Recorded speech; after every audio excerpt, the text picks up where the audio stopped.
नमस्कार। पश्चिम बंगाल को लेकर चौंकाने वाले आंकड़े सामने आ चुके हैं। 294 सीटों को लेकर महत्वपूर्ण आंकड़े। क्या पश्चिम बंगाल में खेला हो गई या बंगाल भारतीय जनता पार्टी का होने जा रहा है, इसको लेकर चौंकाने वाले आंकड़े सामने आ चुके हैं। क्योंकि ताजा सर्वे के हिसाब से पश्चिम बंगाल में बिल्कुल काट की टक्कर और चौंकाने वाले आंकड़े सामने आ रहे हैं। अब सरकार किसकी बनेगी ये काफी महत्वपूर्ण है, क्योंकि प्रधानमंत्री मोदी जी अब चुनावी मैदान में उतर चुके हैं और जिसका से जनसभाएं देखने को मिल रही हैं, चाहे पश्चिम बंगाल में ममता बनर्जी की हो या फिर भारतीय जनता पार्टी की, उसके हिसाब से जो ओपिनियन पोल तैयार किया गया है वो चौंकाने वाला सामने आ रहा है। क्या पश्चिम बंगाल में भारतीय जनता पार्टी के लिए यहां पर बात की जाए तो यहां जो आंकड़े हैं वो ममता बनर्जी के साथ दिखाई दे रहे हैं। 2011 में 184 सीटें, 2016 में 211 सीटें और 2021 में 215 सीटें, यानी हर एक चुनाव में ममता बनर्जी की सीटें बढ़ी हैं। तो 2026 में क्या ये सीटें बढ़ेंगी या घटेंगी, इस पर ओपिनियन पोल के आंकड़े चौंकाने वाले सामने आ चुके हैं। 2021 में भी भारतीय जनता पार्टी की सीटें बढ़ी हैं 3 सीटों से, या भारतीय जनता पार्टी भी 77 सीटों पर पहुंची है। ये 77 सीटों का आंकड़ा क्या डबल होने जा रहा है, क्योंकि पश्चिम बंगाल को लेकर जीत का बड़ा ऐलान प्रधानमंत्री करते नजर आए हैं और चुनावी मैदान में जिसका से जनसैलाब देखने को मिल रहा है, उस आधार पर क्या कुछ आंकड़ा है और जिसका से माना जा रहा है कि जिसका से अमित शाह की जो चाणक्य नीति है उस पर कितना कुछ माहौल बदला है, इस पर भी बात करेंगे। लेकिन ममता बनर्जी पूरी तरह से तैयार हैं और महिला वोट बैंक को साथ लेकर 2026 में सरकार बनाने का दावा करते नजर आई हैं। इस पर ओपिनियन पोल के आंकड़े क्या कहते हैं वो भी आंकड़े आपको दिखाते हैं। तो कोलकाता की 11 सीटों से शुरुआत करते हैं, जहां टीएमसी को 6 सीटें तो कांग्रेस पार्टी को 1 सीट और एनडीए को 4 सीटें मिल सकती हैं। आपको बता दें कि इस बार कांग्रेस फिर टीएमसी के खिलाफ यानी यहां पर अलग होकर चुनाव लड़ रही है और कितना नुकसान पहुंचाएगी कांग्रेस, क्योंकि जिसका से दिल्ली में चुनाव में यहां पर जो है अरविंद केजरीवाल को नुकसान पहुंचा था, क्या ये आंकड़े पहुंचेंगे, आखिर क्या कुछ आंकड़ा बन सकता है। इस पर बंगाल को लेकर कुछ बिहार की 9 सीट पर भी सर्वे के आंकड़े हैं। 70,000 का आंकड़ा है, इसमें टीएमसी को 3 सीटें, कांग्रेस पार्टी को 1 सीट है और एनडीए को 5 सीटें यहां पर मिल सकती हैं। मुर्शिदाबाद की 22 सीटों में टीएमसी को 12 सीटें, कांग्रेस पार्टी को 3 सीटें और एनडीए को 7 विधानसभा सीटों पर जीत की संभावना ओपिनियन पोल में दिखाई दे रही है। यानी जो मुर्शिदाबाद यहाँ पर 2021 में टीएमसी ने या 20 सीटों पर जीत हासिल की थी, लेकिन इस बार केवल 12 सीटें ही मिल रही, यानी 8 सीटों का नुकसान दिखाई दे रहा है। पूर्व मेदिनीपुर की अगर बात की जाए तो 16 सीटें, या टीएमसी को केवल 6 सीटें और भारतीय जनता पार्टी को बढ़त 8 सीटों पर और कांग्रेस पार्टी में 2 सीटों पर भारत हासिल कर सकती है। इस बार माना जा रहा है कि कांग्रेस पार्टी अपना जो वोट बैंक था जो कि शिफ्ट हुआ या तो भारतीय जनता पार्टी की तरफ या यहाँ पर टीएमसी की तरफ, वो कहीं ना कहीं कांग्रेस के पास वापस आ सकता है, जो अनुमान ओपिनियन पोल ने लगाया है। जलपाईगुड़ी की 7 सीटों पर जहां टीएमसी को 3 सीटें, कांग्रेस पार्टी को 1 सीट और एनडीए को भी 3 सीटें, नहीं बराबर की टक्कर यहां पर देखने को मिलने जा रही है। जो ओपिनियन पोल के आंकड़े पश्चिम बंगाल को लेकर सामने आ रहे हैं। पश्चिम मेदिनीपुर की 15 सीटों का जो विश्लेषण है उसमें टीएमसी को 7 सीटें, कांग्रेस पार्टी को 3 सीटें और एनडीए को 5 विधानसभा सीटों पर जीत की संभावना दिखाई दे रही है। अलीपुरद्वार की 5 सीटों में टीएमसी को 3 सीटें, भारतीय जनता पार्टी को 2 विधानसभा सीटों पर जीत की संभावना दिखाई दे रही है। उत्तर दिनाजपुर की 9 सीटों में टीएमसी को 4 सीटें, कांग्रेस पार्टी के खाते में 1 सीट और एनडीए के खाते में 4 सीटें यहां पर जाती नजर आ रही है।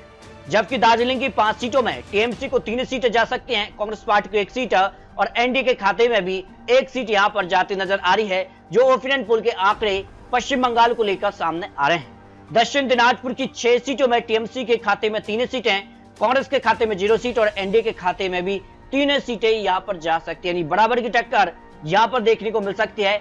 जो ओपिनियन पोल के आंकड़े सामने आ रहे हैं। अब तक पश्चिम बंगाल को लेकर 106 सीटों का जो विश्लेषण सामने आ रहा है उसमें टीएमसी को 51 सीटें, कांग्रेस पार्टी को 13 सीटें और एनडीए के खाते में 42 सीटें, यानी सीधे तौर पर बिल्कुल बराबर की टक्कर भारतीय जनता पार्टी और यहां पर बात की जाए तो टीएमसी में देखने को मिलने जा रही है और कांग्रेस भी कई सीटों पर कांटे की टक्कर इस बार दे सकती है। मालदा जिले की 12 सीटों में जहां टीएमसी को 7 सीटें मिल सकती हैं, कांग्रेस खाते में 1 सीट है और एनडीए के खाते में 4 सीटें यहां पर मिल सकती है। जो ओपिनियन पोल के आंकड़े सामने आ रहे हैं। नांदेड़ जिले की 17 सीटों को लेकर बात की जाए तो टीएमसी को 6 सीटों पर बढ़त, तो कांग्रेस पार्टी को 2 सीटें और एनडीए के खाते में सबसे ज्यादा 9 सीटें यहां पर जा सकती हैं। जबकि उत्तर 24 परगना की 33 सीटों की बात की जाए तो टीएमसी को 12 सीटें, कांग्रेस पार्टी के पक्ष में 3 सीटें और एनडीए के खाते में 8 विधानसभा सीटों पर जीत की संभावना ओपिनियन पोल में लगाई जा रही है। जबकि झारग्राम जिले की 4 सीटों में टीएमसी को 2 सीटें और 2 सीटों पर ही यहाँ पर एनडीए के खाते में सीटें जा रही है, यानी बराबर की टक्कर देखने को मिल सकती है। जो ओपिनियन पोल के आंकड़े पश्चिम बंगाल को लेकर सबसे महत्वपूर्ण और सबसे लेटेस्ट आंकड़े सामने आ रहे हैं। दक्षिण 24 परगना की 31 सीटों में टीएमसी को 11 सीटें, कांग्रेस के खाते में 2 सीटें जा रही हैं और सबसे ज्यादा फायदा भारतीय जनता पार्टी को 18 सीटों का यहां पर मिल सकता है, जो फायदा सीधे तौर पर कहीं न कहीं एक महत्वपूर्ण यहां पर असर डाल सकता है। पूर्वी वर्धमान की यहां 16 सीटों में टीएमसी के खाते में 5 सीटें जा रही हैं, कांग्रेस के खाते में 3 सीटें और एनडीए के खाते में 8 विधानसभा सीटें यहां पर जाती नजर आ रही हैं। बांकुरा जिले की 12 विधानसभा सीटों की तो टीएमसी को 7 सीटें, भारतीय जनता पार्टी एनडीए खाते में यहां पर 5 सीटें जा सकती हैं, जो ओपिनियन पोल के आंकड़े पश्चिम बंगाल को लेकर सामने आ रहे हैं। पश्चिम वर्धमान की 9 सीटों को लेकर भी ओपिनियन पोल के आंकड़े सामने आ चुके हैं, जहां टीएमसी के 3 सीटें, कांग्रेस के खाते में 1 सीट और एनडीए के खाते में 5 विधानसभा सीटें यहां पर जा सकती है, जो ओपिनियन पोल के आंकड़े दिखाई दे रहे हैं। वीरभूम की 11 सीटों की बात की तो टीएमसी को 3 सीटें जा सकती हैं, कांग्रेस के खाते में 1 सीट और एनडीए के खाते में 7 विधानसभा सीटें यहां पर जाती नजर आ रही है। पुरुलिया जिले की 9 सीटों को लेकर भी बात किया तो टीएमसी को 2 सीटें और कांग्रेस को 1 सीट और एनडीए के खाते में यहां पर 6 विधानसभा सीटों पर जीत की संभावना दिखाई दे रही है। हुगली जिले की 18 सीटों की बात किया तो टीएमसी को 6 सीटें, कांग्रेस के खाते में 2 सीटें और एनडीए के खाते में 10 विधानसभा सीट यहां पर जा सकती हैं, जो ओपिनियन पोल के आंकड़े दिखाई दे रहे हैं। हावड़ा जिले की 16 सीटों की बात किया तो एनडीए को 3 सीटें जबकि टीएमसी को 12 सीटें, कांग्रेस खाते में 1 सीट यहां पर जा सकती है। इस तरह से पश्चिम बंगाल को लेकर बात किया 294 सीटों का जो विश्लेषण सामने आ रहा है, उसमें चौंकाने वाले आंकड़े इसलिए हैं क्योंकि टीएमसी को 137 सीटें, एनडीए के खाते में भी 127 सीटें और कांग्रेस भी कई सीटों पर चौंकाती नजर आ रही है। कई सीटों पर त्रिकोणीय टक्कर का फायदा कांग्रेस को भी मिल सकता है। इसका ही नुकसान टीएमसी को दिखाई दे रहा है पश्चिम बंगाल में। अगर कांग्रेस पार्टी 30 सीटें हासिल करती है तो सीधा नुकसान टीएमसी को दिखाई दे रहा है और इसका फायदा भारतीय जनता पार्टी को दिखाई दे रहा है, क्योंकि कई सीटें ऐसी होंगी जहां मामूली अंतर से हार जीत होगी और उसका ही नुकसान टीएमसी को पश्चिम बंगाल में दिखाई दे रहा है। बहुमत का आंकड़ा 148 सीट है, जो कि किसी भी पार्टी को मिलता नजर नहीं आ रहा है और ऐसे में बात की जा रही है कि पश्चिम बंगाल में फिर कांग्रेस पार्टी निर्णायक भूमिका में आ सकती है। अगर कांग्रेस पार्टी 15 से 30 सीट अगर मिल जाती है, क्योंकि माना जा रहा है कि आराम से कांग्रेस पार्टी 8 से 10 सीट जरूर निकालेगी, लेकिन कई सीटें ऐसी है जहां कांटे की टक्कर होगी। अगर यहां पर नुकसान सीधे तौर पर टीएमसी को होता है तो फायदा एनडीए को मिल सकता है। तो फायदा एनडीए के खाते में 77 से लेकर 127 का आंकड़ा क्या पहुंच रहा है।